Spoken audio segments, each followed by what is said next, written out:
relationships that have not been solidly identified in this way. In other words, when I hear Terrie talking about the folks that she's worked with nationwide, and I hear your story of how we have come to understand two of the most understood exposure disease relationships, it makes me wonder if there are others out there that we have not nailed down yet, and are there people suffering because of that? You know, I'm gonna give you the kind of answer that you really hate. I'm gonna say maybe, and I'll tell you why. I'm a scientist. I'm a researcher. I'm a physician. I try to go with what's the evidence, and there are two kinds of mistakes we can make. We can either overcall it and say any particular health condition was caused by an exposure, or we can undercall it and say, because there are other causes, we're not going to blame it on Rocky Flats. And you can make errors in both directions. And there probably are people who receive compensation, potentially, who did not have a work-related health problem but got compensated anyway. And then we have a lot of people who do have a work-related condition who have not been compensated. So we have a situation where both of those kinds of things can happen. And it's because we don't really have enough of the data to really know. We have not defined all of the health conditions probably that are related to work at Rocky Flats. And in some cases, we probably never will because there are too many other causes of those conditions as well. I'm going to give a few, did you want to follow up on that, Terrie? I was just going to mention your work for Econometrica, that report, which was excellent. You did identify, and like you said, backstage, the easier ones. But I do remember, if I correctly, that you did mention peripheral neuropathy and kidney disease, I believe, in that. It's been a while since I've taken a look at that. It would be ideal if Department of Labor actually used that well-rationalized report that you did to adjudicate the claims correctly. I mean, you put down, and your staff, they put down, if the exposure happened 10 years ago and the latency period of the development of the disease happened within this time period, then it's probably due to the exposure to these toxic substances. I thought it was great. I really did. And it's unfortunate that the Department of Labor does not utilize that. Yeah, for people who don't know this little piece of history, so I think, Terrie, you didn't even know my connection to this until Right, yes. We were at a meeting last November. But when EOCLA was created, they needed to have some criteria for deciding for their claims examiners to be able to decide who do we compensate and who don't we compensate. And through a contractor called Econometrica, my group at National Jewish was contracted to come up with the first set of criteria. And I brought in occupational medicine doctors and toxicologists and experts in workers' compensation and pulmonary specialists. We had a team that really drilled in and came up with these criteria, some of which I know are being used, many of which are probably now gone through different degrees of modification as they've been used. But frankly, we never finished the job. We got to a point in the contract where we had done probably, like I said to Terrie backstage, some of the easier ones. It's pretty easy to set some criteria for grilling disease, asbestosis, silicosis, some of these conditions. But when you get to some of the more challenging ones like kidney disease, where there are lots of potential causes, it's complicated by people who have diabetes or hypertension or other things that also damage the kidney, plus they were exposed to cadmium or uranium. When you try to figure those out and set a set of logical rules, it gets more challenging. It was at that point that, for whatever reason, the contract ended and it was not renewed for us to finish that job. And that's unfortunate. And so, frankly, the claims examiners were given the tools to work with for the more straightforward and, frankly, more common work-related conditions. That's what we gave them. And then the really tough ones were even the best doctors and toxicologists can reasonably disagree with each other, but where you don't probably want it in the hands of a claims examiner to try to figure out complicated exposure and medical information, they were left having to do exactly that. Right. So one of the things that evolved from that situation is something called the site exposure matrix. And for those of you who are former workers or have a connection to former workers, you have a deep understanding of the complicated kinds of exposures that workers face. For those of you who didn't, these were some of the largest and most complicated situations of manufacturing and development in the world. And there were multiple toxic substances in addition to radiation that these workers were working with on a daily basis and working under a great deal, let's remember, a great deal of pressure. The stakes were high. The Cold War was raging. There was very serious secrecy. And so people had a little bit of knowledge about, well, I guess I should say a lot of knowledge about their particular thing and really not any knowledge about other things that were going on maybe right next to them. So there wasn't a lot of back and forth communication about it. What has resulted in this EOIC, I wanted to give a few statistics about how this compensation for workers' health program has evolved. There have been more than 250,000 claims, workers coming forward, or their survivors coming forward saying our health was harmed during these processes.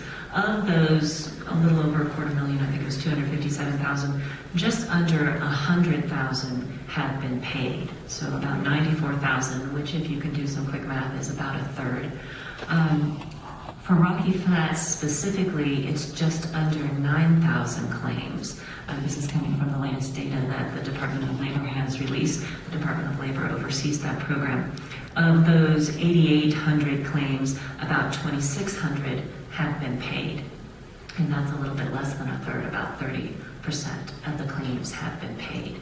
So this site exposure matrix was developed. And Terrie, what was the idea behind that? Okay, this, and I'm not sure, I'm not going to, this, we thought it was our original idea, but after meeting Dr. Newman last year, I'm not sure, but the advocates back in 2005, I believe it was, approached Department of Labor and said, you need a database that would link the job category to the building, to the toxic substance, to the disease. And if it matches up, then the worker gets paid. We envision that this, and of course it would be documented, with the scientific research papers. It's not, just pulled out of the air. And that was our vision, to simplify the process, because the workers and the workplace is not monitored, and that is very important. It has to be an educated guess that a machinist who worked with carbon tetrachloride developed this disease, and expanding on the latency period of Dr. Newman's paper, then it's likely that at least the carbon tetrachloride contributed to the disease. The law says it doesn't have to be caused by it, and this is where I think the Department of Labor doesn't quite get the legislation. It only needs to contribute to it. And we have, I pulled this off the site exposure matrix. This is, excuse me, a copy of every toxic substance that was present at Rocky Flats. It is 15 pages long, and if you can see the fine print on here, not all of these were monitored, but a lot of them have a lot of very bad health effects. I'm just mentioning the ones that are more common knowledge, but there was like chrysine. I have no idea what chrysine was, but it was there at Rocky Flats, and somebody somewhere worked with it. Same with carbon disulfide. Health effects. Did it contribute to any of these diseases? And I'm going to say, yes, it did, somehow, somewhere, for someone. I haven't memorized the list and I don't know all the health effects of everything on the list, but I'm just going to jump in because carbon disulfide is an example. It reminds me of a story. It's one of the known causes of Parkinson's. It's strongly connected. OSHA, the Occupational Safety and Health Administration, considers it one of the most clearly connected to Parkinson's disease. And I remember writing a story about 5 years ago about a woman from Ohio who developed Parkinson's disease when she was in her early 30s, and she'd worked at the Mound plant and worked with carbon disulfide. And when she made her claim, she got paperwork back saying that nothing at that site had been connected to Parkinson's, despite the fact that carbon disulfide was common at that site, as it was at Rocky Flats, and that there are very strong connectors. So how is it, Terrie, that known scientific connections like that are not winding up in this database, which is supposed to, kind of pick the low-hanging fruit, go out and collect all of those known scientific connections, put them in a database, so if I'm working at the Department of Labor, I can type it in and say, Parkinson's disease, carbon disulfide, there it is, send the claim forward to be adjudicated. Okay, the site exposure matrix was contracted out to Paragon Industries, and they were intended to collect information from the sites. I think some of you may have been interviewed a few years ago, or maybe probably close to 10 years ago, about what you worked with. The health effects part of the SEM is the responsibility of one person, Dr. J. Brown. He decides based on his criteria. I'm not saying his criteria is wrong or an error, but he doesn't recognize some of the scientific studies that OSHA does or that NIOSH does. He uses it's an ABC, and I'm sorry I wasn't prepared for this one. But he is the only one who decides the health effects that goes into SEM. His work or his decisions are not peer reviewed by, as far as I know, he has not contacted you for your advice, by any other occupational physician, toxicologist, health physicist. Only one person makes the decision. And one of the things that the advocates have been asking for, and so has the Institute of Health, or Institute of Medicine rather, and the General Accountability Office, is to have SEM reviewed by a peer group. And we're still waiting for that to happen. SEM is the site exposure matrix. Yes, I'm sorry. So there's I think a really unfortunate disconnect that's occurred around this, and there are lots of disconnects, frankly. But one of them is that there were those of us who were starting to look at essentially creating these exposure matrices. What kind of job did someone do? What were the likely exposures in that job? What were the potential health consequences of that? There were those of us who were working on those going back to maybe as early as the 70s, definitely by the 80s.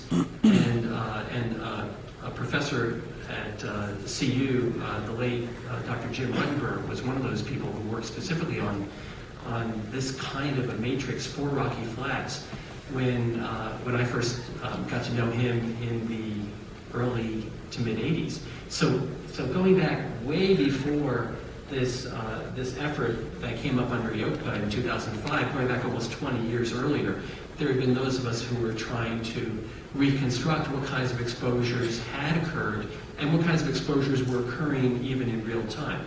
I do want to add that there also were people who were working at Rocky Flats in environmental health and safety who were collecting data. They were hanging pumps to measure airborne exposures. They were checking area monitors, not for everything on this list, but for many things that are on the list. So there was exposure information being gathered, but this was used to create the screening programs, and we'll talk about that, I'm sure, to create screening programs for identifying whether those of you who worked at Rocky Flats would ever develop certain health conditions. When EOCPA, Department of Labor, started working on this particular this matrix that you were talking about, Terrie, initially, I remember this pretty well, there was not any initial attempt to connect what scientists and occupational medicine doctors have been doing for nearly 20 years around the various sites to actually connect those two together. So I can remember when we started having meetings where we'd have people from the Department of Labor and Department of Energy meeting with people like me who are the researchers trying to understand this, and started asking critical questions like, well, can't we share with you the information that we've got and have that be integrated into this? How are you actually coming up with the information that you've got in here? There were a lot of challenges, a lot of disconnects. What was your sense, Dr. Newman, for why? Boy, that's a really tough one. I guess that's why you're a journalist, right? Just here to ask the questions. Yeah. I can make some guesses as to why. Go ahead. I think that okay. People can become territorial. They decide that, you're in the Department of Labor, you decide it's your job, it's not their job. We don't have official lines of communication between our group and your group, so we're not going to rely on you. And there's a lot of that goes on. A lot of kinds of unfortunate barriers that are created that I think are bureaucratic more than anything. And even today, I'll go out on a limb and say I do not think that the lines of communication between the Department of Labor and the Department of Energy around these issues is really what it should be around the health effects for workers. It's still, to my way of thinking, not where it should be. How could it be improved? Require everyone to play well together, to share the information they've got. So we have a screening program where we've now screened since 2005. We have a program that has screened nearly 2,100 former Rocky Flats workers, over 15,000 workers nationwide, but 2,100. We identified about nearly a third of those as having a potentially work-related condition for which they should apply to EOCPA. And then we get no information back. We don't learn back from the Department of Labor what happened to those specific people who came to us for screening exams, went through the process of getting further medical tests, eventually got either accepted as their claim accepted or declined. We don't have any route to get that information back from the Department of Labor back into our hands. So we're here to have the Department of Energy funding a free screening program for all of you. And then we hand it off to your physicians and the Department of Labor, and then there's no feedback message. So we can't really tell you today exactly how many people have developed what conditions that are due to working at Rocky Flats. There's a major gap. And if we had that kind of information, what difference would it make? Well, I think you asked earlier about how could we learn more? How could we identify if there are other health conditions, for example, or if there are exposures that, if you look at them in a combined way, might be causing conditions that we haven't yet made those connections for? You only do that by getting a complete data set. If you can't get the information back, you don't know what you don't know.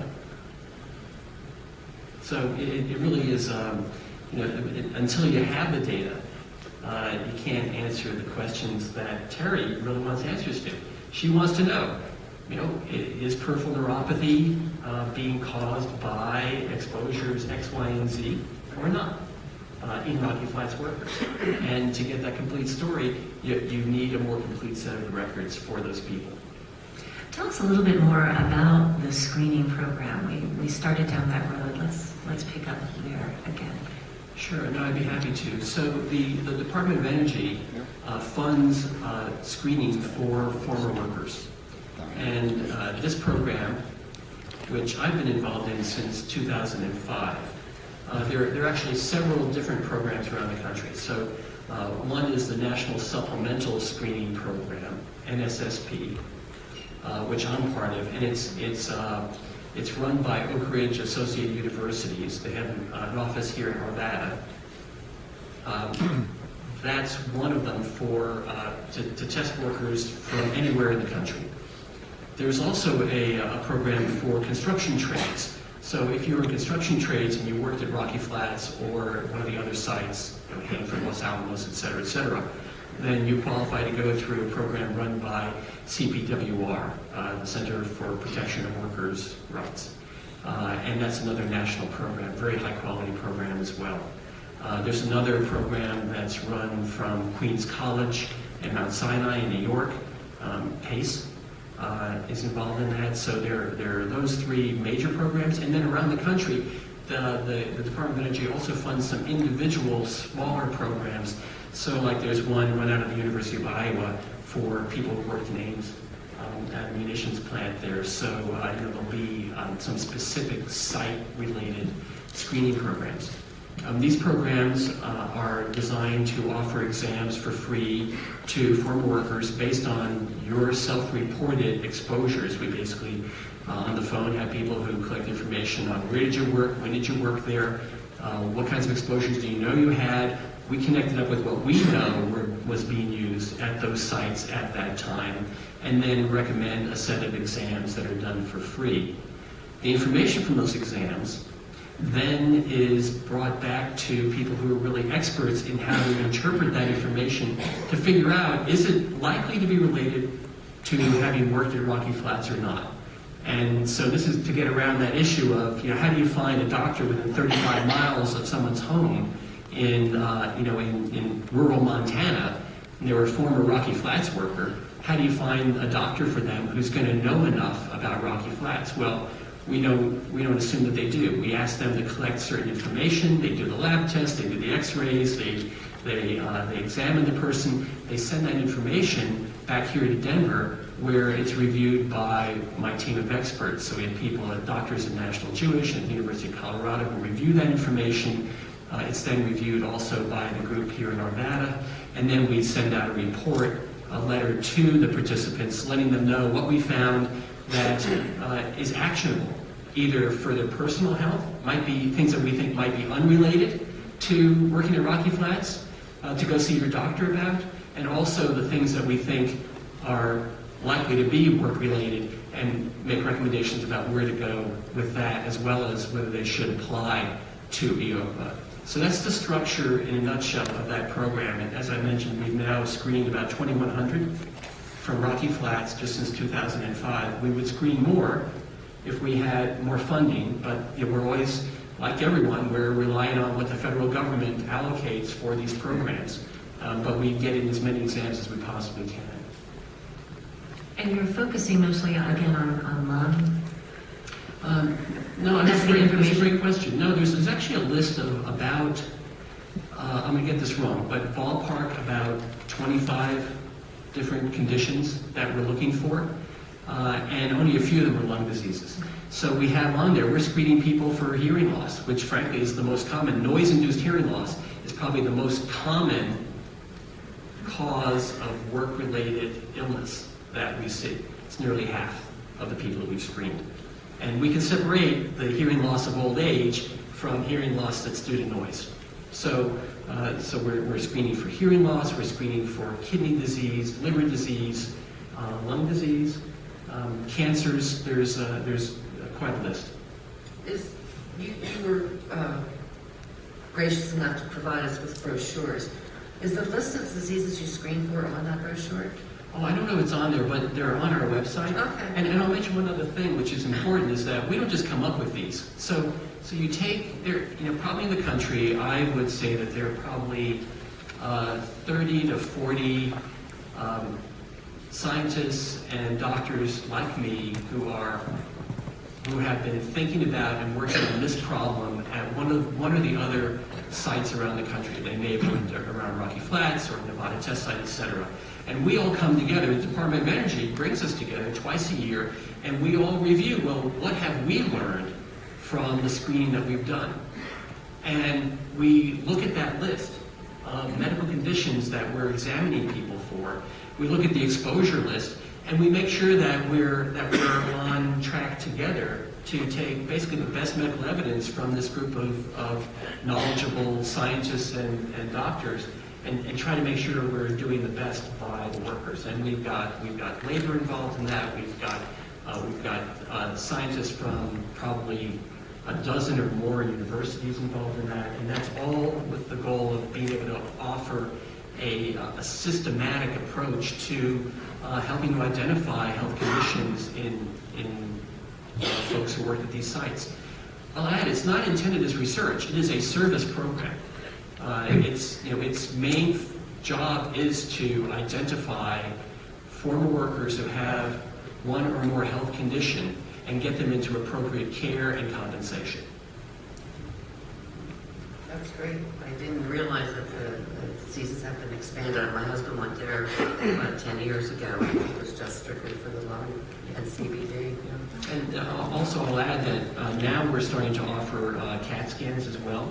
I don't know if you followed this, but for people who were smokers but who also had exposures to various kinds of toxic chemicals and dust that can cause lung disease, lung cancer specifically, we're now doing lung cancer screening with low-dose CAT scans. So even over time, as our screening tools have changed, we're modifying the program to try to take advantage of the best tools available. And when you do discover a disease that your experts relate to the exposure, does the screening program send a letter to the Department of Labor? Not directly. So the letter goes to the participant. So this is medical information going back to the individual worker with a set of recommendations.